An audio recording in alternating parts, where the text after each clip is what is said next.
Since Inauguration Day, President Trump has secured trillions of dollars in private and foreign investments. Every single day, more money is pouring into our country, which will create more jobs for hardworking Americans. Today, Schneider Electric pledged to invest more than $700 million in the United States to boost American energy infrastructure and AI. On Monday, Hyundai announced a $20 billion investment in the United States, including $5.8 billion for a new steel plant in Louisiana, which will create nearly 1,500 high-paying jobs. President Trump is truly turning America back into a manufacturing superpower. Yesterday, President Trump marked National Medal of Honor Day by meeting with 21 of our nation's bravest heroes and incredible patriots who have been awarded the highest military honor. Beautiful picture. The president also signed a historic executive order to protect the integrity of American elections by strengthening voter citizenship verification and banning foreign nationals from interfering in U.S. elections. These are the common sense solutions that only Democrats could oppose. But voters deserve elections they can trust, and critical confidence is being restored thanks to President Trump's leadership. Later this afternoon in the East Room, President Trump will mark Women's History Month by honoring the exceptional women around our country, including the highly talented women in his administration and his cabinet. And on an additional scheduling update, the president will hold a press conference in the Oval Office today at 4 o'clock p.m. to announce tariffs on the auto industry, and I will leave that to him to make that announcement later. Unfortunately, all of this good is happening for our country. This administration is working hard on behalf of the American public every day, but the mainstream media continues to be focused on a sensationalized story from the failing Atlantic magazine that is falling apart by the hour. Here are the facts. The National Security Advisor has taken responsibility for this matter, and the National Security Council immediately said, alongside the White House counsel's office, that they are looking into how a reporter's number was inadvertently added to this messaging thread. We have said all along that no classified material was sent on this messaging thread. There were no locations, no sources, or methods revealed, and there were certainly no war plans discussed. The Atlantic has even admitted this themselves. Their release of these internal messages validates the truth, which we have been saying all along. If this story proves anything, it proves that Democrats and their propagandists in the mainstream media know how to fabricate, orchestrate, and disseminate a misinformation campaign quite well. And there's arguably no one in the media who loves manufacturing and pushing hoaxes more than Jeffrey Goldberg. Goldberg is an anti-Trump hater. He is a registered Democrat. Goldberg's wife is also a registered Democrat and a big Democrat donor who used to work under who? Hillary Clinton. This is the same Jeffrey Goldberg who infamously lied about weapons of mass destruction to get us into the Iraq War, which cost trillions of dollars and thousands of American soldiers. And how else has Goldberg discredited himself?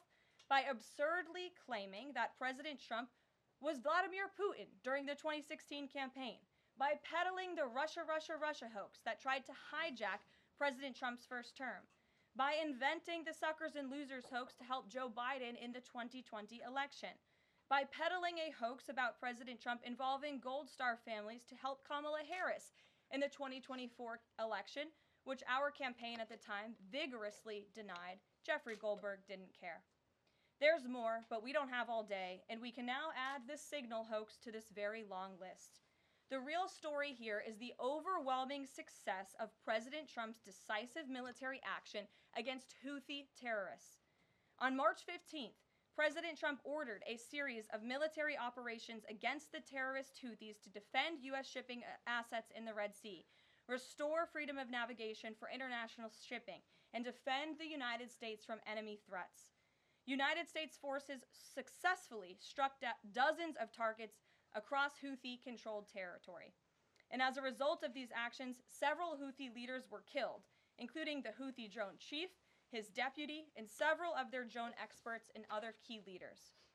We also destroyed command and controlled facilities, weapons manufacturing facilities, and advanced weapons storage locations.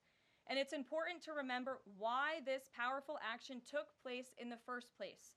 because of Joe Biden's incompetence and pathetic weakness on the world stage for years. The Houthi terrorists grew emboldened.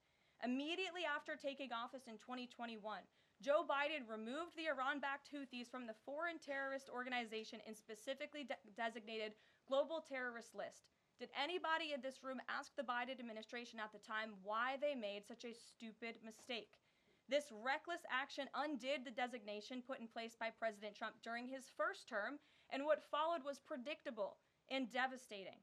The Houthis targeted U.S. military ships and aircraft, hit commercial ships, including U.S.-flagged vessels, threatened our personnel overseas, and attacked our allies in the region. This resulted in more than a year of U.S.-flagged commercial ships being prevented from safely sailing through the Suez Canal, the Red Sea, and the Gulf of Aden. This had a massive negative impact on global trade of the economic security of the United States. Joe Biden was the commander-in-chief, and he sat on his hands while the United States of America was bullied and embarrassed by terrorists. President Trump and his team are putting a stop to these threats and restoring American strength around the world. The Trump peace through strength approach means no terrorist force will stop American commercial and naval vessels from freely sailing the waterways of the world. But unfortunately, this is not what the Democrats and the media want to talk about. They are focused on a coordinated campaign to try and sow chaos in this White House. And this has been the most successful first 2 months of any administration ever, which is exactly why they are doing this. We are not going to bend in the face of this insincere outrage. And here's just one example of how bad faith the Democrats' criticisms are. Democrat Senator Mark Warner is hysterical over the use of Signal, which is an approved decrypted app, and the killing of Houthi terrorists. But Senator Warner himself used Signal to work with a lobbyist for a Russian oligarch to connect the disgraced Steele dossier author who started the Russia hoax, which Jeffrey Goldberg later reported on. How ironic. We're not going to lose focus of the bottom line, which is that Joe Biden's weakness enabled and emboldened Houthi terrorists, and President Trump's strength and resolve eliminated those terrorists. Here in our new media seat today, we have Lindsay Keith. She is the managing editor for Merit TV and serves as their White House correspondent. Merit TV launched 1 year ago and creates and distributes content across diverse platforms. We're glad to have you with us, Lindsay. Please kick us off. Thank you, Caroline. I appreciate it and this opportunity for Merit TV. Two questions, if I may. One on Signal, one on the economy. Sure. On Signal, how comfortable is the president with what was shared so far now that the chain has been released? The president's view on all of this remains the same today as it did yesterday. And I think it speaks volumes about the leadership of this president that he went directly to all of you, members of the press corps. He was asked, do you want someone else to go out and do a briefing? And he said, no, I will tackle this story. I will discuss it. The people need to hear from me about the situation. And so his thoughts on this remained the same today. He has placed great trust in his national security team. And as for the usage of Signal, as the president said yesterday, as the CIA director has testified under oath, this is an approved app. It's an encrypted app. The Department of Defense, the Department of State, the CIA has it loaded onto government phones because it is the most secure and efficient way to communicate. As for, again, the original situation in this messaging thread, the National Security Council, the White House counsel's office continues to look in to how this mistake, which the National Security Advisor has owned, occurred, and the president has ensured they are doing that. On the economy, consumer confidence hit a 4-year low this month. Can you help explain to the American people how tariffs will help them in the long run? Yeah, absolutely, and I'm grateful for the question. The American public will hear later this afternoon from the president directly on the topic of tariffs. And as you all know, April 2nd day, President Trump has proudly dubbed it Liberation Day for our country. What he means by that is it will be a day where the United States of America will no longer be ripped off by nations around this world. It will be a day where Americans finally see free and fair trade practices restored. We are no longer going to allow our allies, our competitors, and our adversaries to take advantage of American workers. And if you think about your hometown in the state that you grew up, Main Street looks a lot different today than it did many years ago. And President Trump wants to restore America as a manufacturing superpower around the globe. He wants products to be made right here in in our great country with great, hardworking American hands that will ultimately result in higher wages and more money in the pockets of the American people. And he's also, in addition to tariffs, also determined to pass tax cuts later this year, as he did successfully in his first term, to put even more money back into the pockets of hardworking Americans.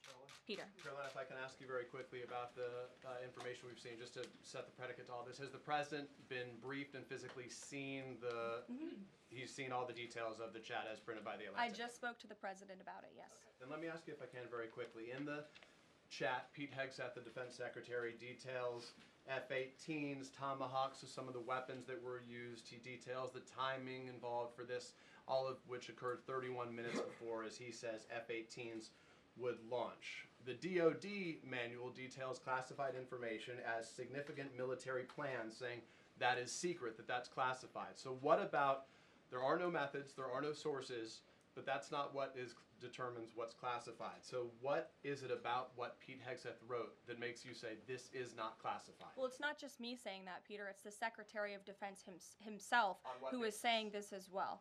And he put out a very strong statement earlier today listing all of the things that were not included in that message that he sent to the group. And again, this message, there was no classified information transmitted. There were no war plans discussed.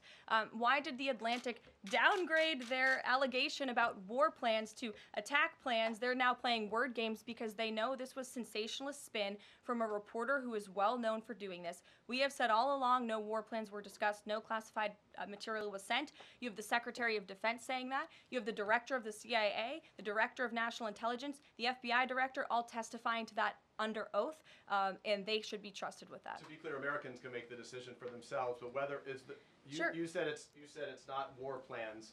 Would you characterize these as military plans, military operation plans? I would characterize this messaging thread as a policy discussion, a sensitive policy discussion, surely, amongst high-level cabinet officials and senior staff. And I'm so glad, Peter, that you said the American public can decide for themselves, because I think the American public should decide for themselves based on the outcome of this operation. And what happened in this operation?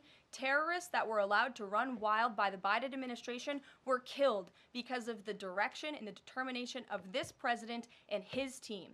And this message also shows, this messaging thread also proved that President Trump has an incredibly dynamic team who is working incredibly hard, flying all over the world to secure world peace and to fix up the foreign policy crises that the previous administration left for this team to inherit. So to be clear, we all in this room and around the country would agree that we're glad no American service members were harmed, and we're glad that the mission was a success. We'll stipulate that. But the president said that Pete Hegseth said none of this was classified. So given the president has seen it now, and given the president understands that significant military plans are deemed classified as secret, how does the president view none of this, which details times and weapons and more, as being not classified? I've already been asked and answered this question. The president's thoughts on this remain the same today as they were yesterday, On what basis, as I'm well as the Secretary of Defense. This question has been asked and answered. There was no classified material discussed. Jackie. On what basis I was asking? Go ahead, Jackie. Thank you, Caroline. So why aren't launch times on a mission strike classified? Again, I would defer you to the Secretary of Defense's statement he put out this morning. There were various reasons he listed, things that were not included in that messaging thread that were not classified. And again, going back to the American public, do you trust the Secretary of Defense, who was nominated for this role, voted by the United States Senate into this role, who has served in combat, honorably served our nation in uniform? Or do you trust Jeffrey Goldberg, who is a registered Democrat and an anti-Trump sensationalist reporter? This president and this national security team are putting our national security and the American people first. We are restoring American strength around the world, and the results of this operation speak for themselves. Putting aside Jeffrey Goldberg, though, just for for American service members who are going to have to carry out these missions in the future, what I guess the message that's coming from the response to all this that we're hearing is that nothing sensitive happened, and I guess the logical conclusion of that is that if these messages had gone out publicly prior to the launch, that wouldn't have been a risk to service members. I don't know that they're comfortable with that. So can you explain, had these messages been published, would the plans have moved forward? Would the launch have still taken off? What I can tell you is that the President, as the Commander-in-Chief of our United States Armed Forces, and Secretary Pete Hegseth, who is an incredible man and a warfighter himself, take the lives of our American service members with the utmost responsibility, and they would never do anything intentionally to put their lives at risk. And again, they are working hard on that every single day, and we are protecting our service members while also restoring peace throughout this globe. It's something the previous administration has not done, and I would just add one more point. We are not going to be lectured about national security and American troops by Democrats and the mainstream media who turned the other cheek when the Biden administration, because of their incompetence, left 13 service members dead in Afghanistan, and not a single person in the previous administration was held accountable for that botched withdrawal. Joe Biden said, in fact, it was a great operation. That is despicable. It's unacceptable to this president and this Secretary of Defense. The National Security Advisor has taken responsibility for this inadvertent number being added to the messaging thread. But above all, we take the lives of our troops, safety, security, prosperity around the globe with the utmost seriousness. Goldberg's intentions, do you believe Jennifer, that he go would ahead. release that to embarrass the administration ahead of the worldwide threats? Jennifer, go ahead. Given what you've said about the president's trust in his national security team, can you say definitively that no one will lose their jobs? No one will lose their job at all because of this signal situation? What I can say definitively is what I just spoke to the president about, and he continues to have confidence in his national security team. Go ahead. One more, can I ask one more, Karen?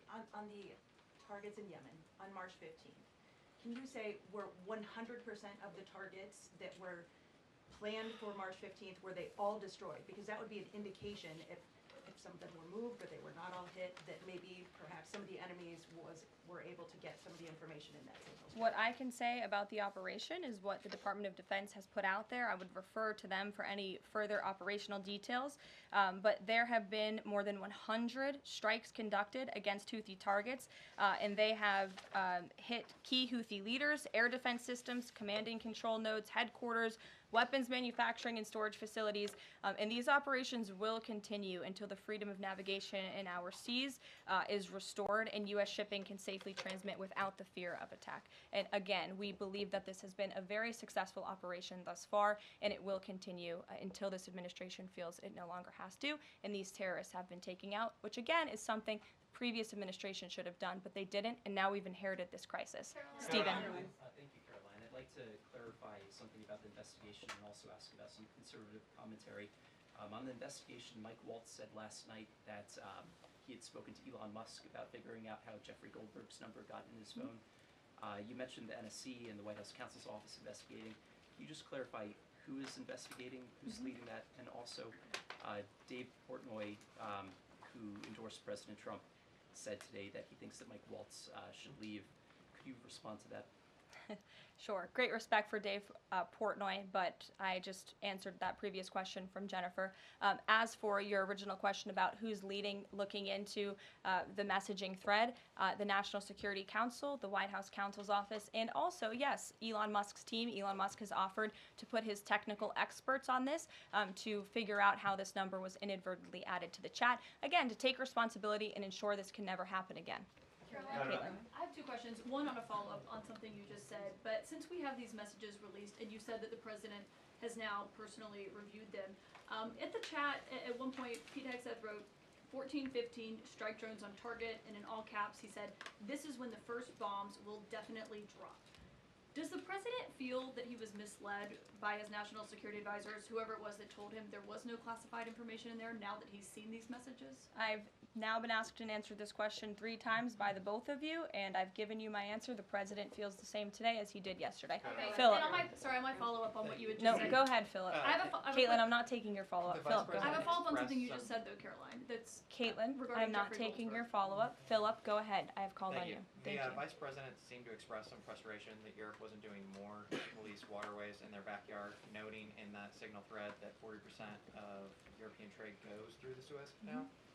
Does the President share that opinion and frustration? And then going forward, should the Europeans be responsible for policing that waterway? Well, the president was asked this question yesterday by the pool in the cabinet room, and he answered this question. He said yes, he believes that Europe has been, as the Vice President put it, freeloading on the backs of American taxpayers and off the backs of the United States of America, and he wants to ensure that Europe pays their fair share. He's always been very honest and upfront about that, and I think the Vice President shares those concerns with him as well. And then one more. Sure.